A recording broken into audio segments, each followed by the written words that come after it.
A gente sabe que nós sabemos que fomos criados, né, já no mundo pecaminoso.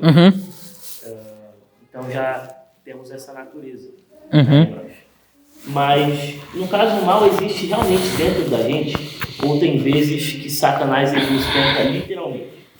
E a segunda pergunta da mesma pessoa a doutrina de anjos da queda é bíblica? Sim. Respondendo a primeira, essa de trás para frente. Sim, a doutrina da queda ela é bíblica. Está no livro de Ezequiel, também no livro de Isaías, usado, ali fala, né, do inimigo que desejou ser igual a Deus. Tu dizias no teu coração: subirei até as mais altas nuvens, colocarei o meu trono acima do Altíssimo, serei semelhante ao Altíssimo, e etc e tal. E a Bíblia também fala, Isaías, né? Perfeito era nos teus caminhos, até o dia que se achou iniquidade em ti. Aí te lancei por terra diante dos homens para que te contemplem. Então a queda de Satanás, ela existe, ela é real. O livro de Apocalipse vai trabalhar isso um pouco mais detalhadamente, mostrando que ele não veio sozinho. Houve uma batalha no céu.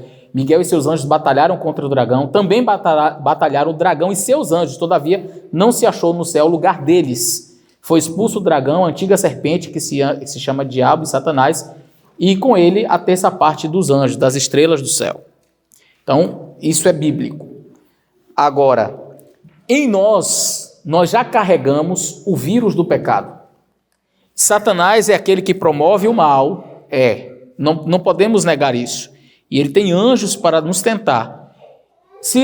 A pergunta, né? Se todos os anjos maus deixassem de existir hoje, a partir de agora, todos os demônios fossem destruídos, no mundo só existiria o bem? Não.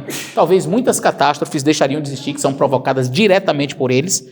Talvez muita coisa ruim que acontece deixaria de existir, mas o ser humano continuaria pecador. Nós não dependemos necessariamente de Satanás para fazer aquilo que é errado. Já está no nosso DNA. O próprio salmista diz: em pecado fui gerado, em iniquidade me concebeu a minha mãe. Nós já nascemos com o vírus do pecado. Por isso, nós precisaremos passar por um processo chamado transformação, glorificação. Quando Cristo voltar, o apóstolo Paulo disse que seremos transformados em um abrir e fechar de olhos. Ora, se a transformação fosse apenas física e não também do nosso interior, das nossas disposições, outras pessoas poderiam simplesmente estar na presença de Deus aqui na terra, sem precisar necessariamente passar por uma transformação. Quando, por exemplo, Moisés ele quis ver a Deus, diz a Bíblia que Deus chegou e disse para ele: nenhum homem verá a minha face e continuará vivo, porque nós somos pecadores, nós somos pó. Então, no momento em que nós pecamos, nós perdemos o privilégio de estar na presença de Deus, perdemos o privilégio de ver a Deus face a face em toda a sua glória. Quando nós passarmos pela glorificação, será erradicado, ou seja, será tirado de nós a tendência pecaminosa, será tirado de nós não somente a prática, mas no nosso DNA, no nosso gene, o pecado deixará de existir, e aí poderemos estar na presença do Senhor. Para isso, nós seremos também glorificados, seremos transformados. Então, teremos um físico diferente e teremos um aspecto interior também diferente. E aí, já emendando, pastor, então, esse tema, se nós temos essa natureza pecaminosa, quando Jesus veio aqui, ele também não veio com essa natureza? E se ele veio com essa natureza, como ele, no caso, viveu sem pecar? Ok. Eu vou recomendar uma série que eu tenho no meu canal chamada Perfeccionismo. Então você pode entrar lá, tem vários vídeos trabalhando essa questão. Mas vamos lá. Cristo veio com a nossa natureza e ele não veio com a nossa natureza. E agora, pastor, veio ou não veio? Depende do que você entende por natureza. No Espírito de Profecia você vai perceber que Ellen White usa o termo natureza para o aspecto físico e ela usa o termo natureza também para o aspecto moral. Quando eu digo que Cristo veio com a natureza humana caída, ele veio com a natureza humana caída, com a possibilidade de pecar, porque se Cristo não tivesse possibilidade de pecar, teria sido uma ficção, teria sido apenas um fantoche. Se ele não tivesse a possibilidade de cair, Satanás não teria tentado ele. Então ele veio com a possibilidade de ceder à tentação, mas ele não cedeu. Cristo veio com a nossa natureza caída no que diz respeito ao aspecto físico. Então, Cristo sentia fome, Cristo sentia sede, Cristo sentia dor, Cristo suava, Cristo sentia tristeza. Sentir dor é pecado? Mas é resultado do pecado. Lá no céu a gente vai sentir dor? Sofrimento? Vai sentir fome? Sede? Frio? Não. Cristo, então, ele veio com esta natureza. Na teologia, nós usamos um termo. Nós dizemos assim, duas expressões. Nós dizemos que Cristo foi afetado, mas não infectado pelo pecado. Em sua natureza moral, entretanto, Cristo não veio com a natureza de Adão depois da queda. Nós falamos sobre isso quando usamos a expressão pré-lapsariana ou pós-lapsariana. Pós-lapso, ou seja, pós-pecado. Cristo veio com a natureza física pós-pecado, ou seja, com a mesma natureza que nós temos. Se você olhasse para Jesus, você diria, ok, é um homem como nós. Mas com a natureza interior, a de Adão antes da queda. Hoje, nós lutamos para não pecar.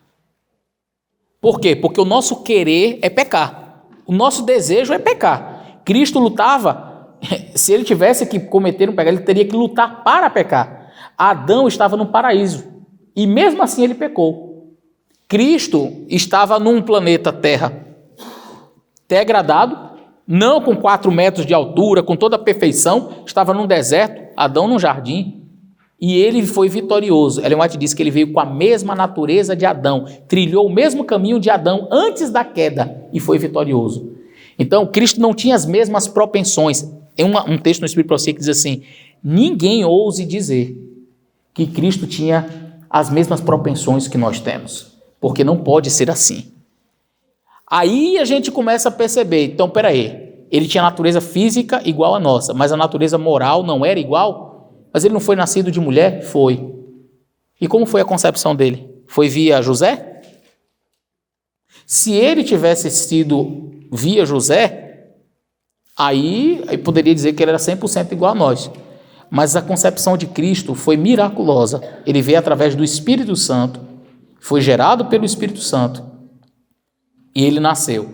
Então, a parte interior de Cristo, moral, não tinha nenhuma propensão para o mal. Nenhuma propensão para o mal. Ele não tinha as mesmas tentações que nós. Aí você diz assim, mas a Bíblia diz que ele em tudo foi tentado. Quando a Bíblia fala em tudo, ele está falando em tudo como? Em tudo na intensidade. Quer ver que em tudo não envolve cada aspecto, como alguns pensam? Jesus foi tentado como homossexual? Não, não foi tentado. Um homossexual poderia chegar e alegar e dizer o quê? Ele não sabe o que eu sinto, ele nunca foi. Como é que ele pode dizer que ele foi tentado em tudo? Porque eu sou tentado e ele é tentado como eu sou? Jesus foi tentado a ver pornografia? Não existia na época dele. Então um jovem poderia alegar e dizer assim, ele não sabe o que é isso, porque ele não foi tentado como eu estou sendo tentado. Jesus não teve as tentações de um homem casado, porque ele nunca casou. Então, se eu for olhar para o aspecto individual das tentações, Cristo não passou por todas as tentações, mas na intensidade, ele foi tentado muito mais que todos nós. Então, ele foi afetado. Eu posso dizer, então, com segurança que Cristo, ele era como nós, no aspecto físico, mas ele não era como nós no aspecto moral. Ele não tinha tendência para o pecado, não tinha propensões para o pecado, como nós já nascemos. Só para concluir essa parte, algumas pessoas que alegam essa ideia e que querem dizer que a gente pode viver aqui sem pecar e dá para viver sem pecar, 2 erros. Primeiro, eles não apontam ninguém que conseguiu essa proeza, só Cristo. Mas o fato de ninguém ter conseguido não quer dizer que não é possível. Alguém pode até parar de pecar. Pode ficar dormindo, entrar em coma, ou entrar em uma comunhão com Deus tão profunda que não cometa atos pecaminosos. Mas isso não quer dizer que ele não tenha em sua natureza o pecado. E só o fato de ter essa natureza pecaminosa já me faz merecedor da morte eterna. Querem um exemplo? Vamos lá. Uma criança acabou de nascer. Ela tem 1 dia de vida. Essa criança morreu. Quantos pecados essa criança praticou? Quantos pecados ela praticou? Jesus nunca veio à Terra. Nunca morreu pela raça humana. Essa criança está salva ou perdida?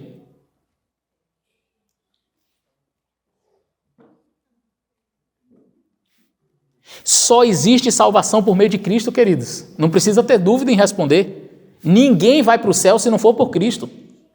Se alguém um dia entrar no céu, foi pelos méritos de Cristo. Ele não praticou atos pecaminosos. Mas ele, assim como eu e vocês, é merecedor da morte eterna, simplesmente por nascer num mundo pecador e pecaminoso. E se um dia ele estiver lá no céu, é porque Cristo morreu na cruz e salvou. Mas existem crianças que não estarão ali. E aí você diz, é porque Deus é injusto? Um dia Deus vai esclarecer todas as coisas. Mas uma coisa eu tenho certeza. O que foi que impediu alguém de ir para o céu? Ou imaginemos uma outra situação. Nasceu com alguma deficiência cerebral, aquela doença, como é que fala? Paralisia infantil, que a pessoa fica completamente paralisada. Imagine uma pessoa que nasceu, viveu 15 anos aqui, 16, 20 anos, e ficou sempre na cama. E, de repente, essa pessoa faleceu. Nunca teve malícia na vida, nunca cometeu um pecado. Ela será salva. Por meio de quem? E se Jesus não tivesse morrido, ela seria salva? Então, o que impediu ela de ser salva, se ela não praticou pecado? Aí eu tenho que entender que o pecado, ele tem dimensões maiores do que eu imagino. A pessoa que diz que pecado é só ato, ela não entendeu a dimensão do pecado ainda.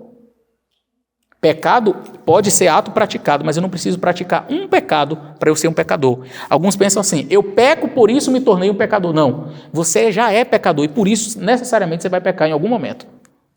E se você não praticar ato pecaminoso nenhum, você merece a morte eterna, porque você já nasceu pecador.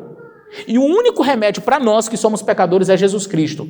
Por isso a graça é algo tão especial e tão profundo.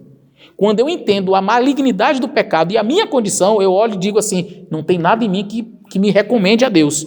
Eu preciso de algo externo. Aí a gente vai na dependência de Cristo. Então, isso aqui é muito importante. Eu poderia falar para vocês, sem brincadeira alguma, durante 2 horas sobre esse tema. Eu tenho 2 palestras, uma com 180 slides e outra com 300 e poucos slides só sobre esse assunto. E aí a gente poderia discorrer bastante, mas aí não vai dar tempo para fazer as outras perguntas. Tá bom? Vamos prosseguir.